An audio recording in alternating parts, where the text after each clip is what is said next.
Se falávamos no trecho anterior da conversa, já passando aqui para esse nosso segundo momento de conversa, né?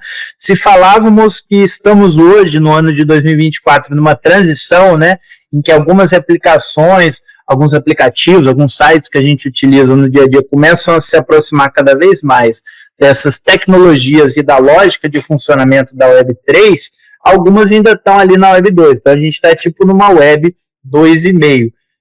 Conforme eu trouxe anteriormente, uma das características principais sobre as quais a gente vai entrar em detalhes aqui adiante é no incentivo econômico, nesse incentivo financeiro de fazer com que... Eu não estou falando de uma tecnologia que não é mantida somente por uma grande empresa, certo? Quando a gente fala de Web3. Eu estou falando de uma tecnologia de infraestrutura, de computadores, etc., que são mantidas por várias pessoas ao mesmo tempo.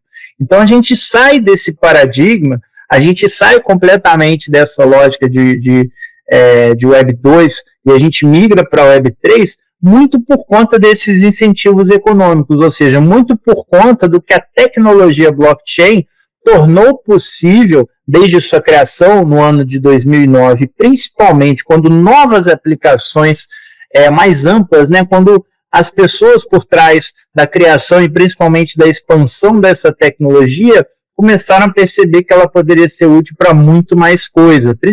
Isso acontece ali principalmente em 2015, 2016, tá?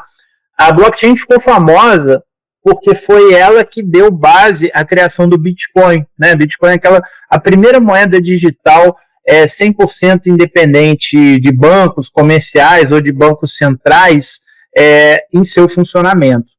E o que permitiu que o Bitcoin funcionasse dessa maneira era justamente a lógica, né, da blockchain, que é uma forma descentralizada da gente armazenar e enviar informações pela internet. Foi essa mudança de paradigma, essa mudança, tudo hoje, né, se dá com base de dados. Você pede um carro ou um táxi no seu celular, é porque base de dados com suas informações e com informações da pessoa prestadora de serviço estão guardadas em algum lugar. Você pede uma comida pelo seu celular, é porque tem uma base de dados com as suas informações de pagamento e com as informações do restaurante e do entregador, da entregadora que vão te atender naquele momento e assim sucessivamente.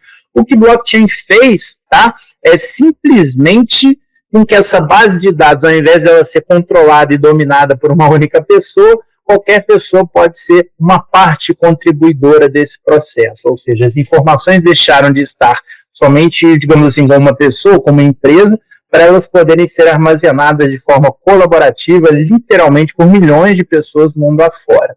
E dentre as informações que dão base a uma blockchain, dentro das aplicações possíveis para uma blockchain, está a ideia de token. E a ideia de token se comunica muito bem com a ideia de Web3 que eu falei. Por quê? Geralmente o token ele vai ser a recompensa ou um dos formatos de recompensa para o criador, para a criadora de conteúdo na Web3. Sempre que alguém contribui para uma aplicação, seja criando conteúdo, seja compartilhando informações, ou seja até como uma pessoa que vai ali programar a própria aplicação, contribuir com conhecimento ali técnico, né, com aquela aplicação, a principal forma de remuneração, quando a gente fala da Web3, isso está crescendo muito nos últimos 3, 4 anos e acho que vai crescer muito ainda, é na forma do token. Token parece uma palavra estranha, né? Às vezes a gente tem negócio do token do banco, né, que não tem nada a ver com o que a gente está falando aqui, né? Mas o token é simplesmente um termo que em inglês, se a gente pensa nele em português, fica mais fácil, tá? O token nada mais é do que uma ficha, se a gente for pensar assim, né? Uma ficha para você jogar numa maquininha de pinball, como se usava muito antigamente para você usar um telefone público, etc. Uma ficha que você utiliza numa festa junina em que a ficha vermelha vale um cachorro quente, a ficha roxa vale um copo de vinho, a ficha amarela vale uma espiga de milho e assim sucessivamente. Ou seja, uma ficha nada mais é do que uma representação cujo valor está associado ao que as pessoas reconhecem de valor aquilo. Estão entendendo? Numa festa junina, a ficha amarela, como eu falei, vale um milho. uma outra ficha amarela num outro contexto vai valer outra coisa. Ou seja, tokens nada mais são do que uma ficha cujo valor pode ser escrito, pode ser determinado por meio de uma blockchain, uma base de dados descentralizada.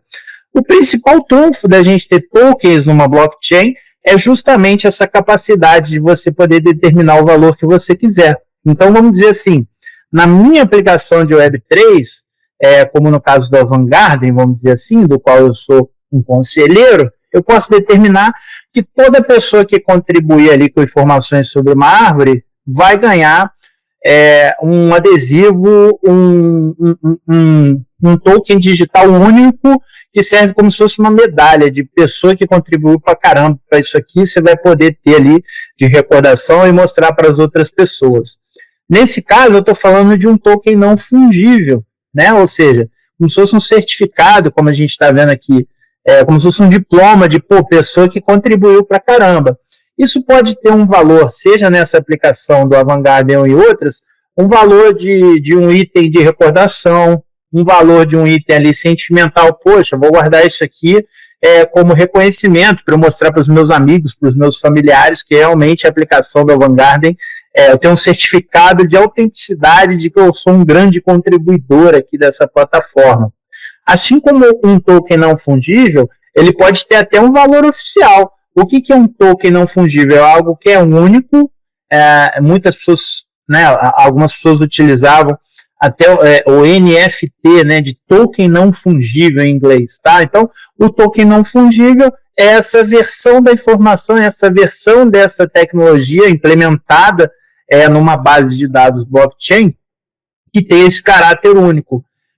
Que tipo de informação tem um caráter único? Como eu falei, uma medalha que está um troféu que tem o meu nome ali dentro escrito, um diploma de que eu passei dessa série, que eu me formei nessa universidade, que eu fiz tal curso por tantas horas em tal data. Isso é o que a gente está falando de token não fungível, né? E eu posso ter isso dentro da aplicação do Avant-Garden, por exemplo. O tempo inteiro eu posso estar ali, ganhei pontos que viraram um baú, e desse baú eu vou tirar ali um tesouro, que é único, pode ser algo para eu utilizar dentro da experiência do jogo, ou pode ser, como eu falei, um certificado de participação, de contribuição com a plataforma. Por outro lado, quando eu falo de um token fungível, fungível nada mais apesar de ser uma palavra estranha, né? Se eu consigo trocar uma unidade por outra daquela mesma coisa, daquele mesmo bem, daquela mesma moeda, daquele mesmo token, e eles têm o mesmo valor, significa que eles são fungíveis, tá? Como vocês estão vendo, as notas de dinheiro ali, papel moeda, seja de real ou de dólar, elas são fungíveis, né?